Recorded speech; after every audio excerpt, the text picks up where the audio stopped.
তাহলে আমরা শিক্ষিত মানুষ হয়ে যদি আমরা উল্টে ঠেলতে থাকি যে আমার পক্ষে না গেলে, আমার পজিশন না থাকলে এটা সঠিক নেই। আমরা যে বলছি এখানে হাসনাত যেটা বলছেন, যদি সেটা পার্টি রিপ্রেজেন্ট করেন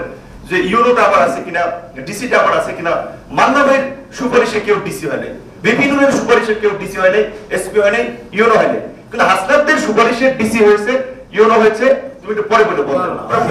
না এখানে পরে বলো, তুমি একটু বলো, পরে বলো না, তুমি পরে বলো না। আপনি এখানে আমাদের সুপারিশে একটা, আমি এখানে মিডিয়ার সামনে একটা পত্রিকা অফিসে বলছি,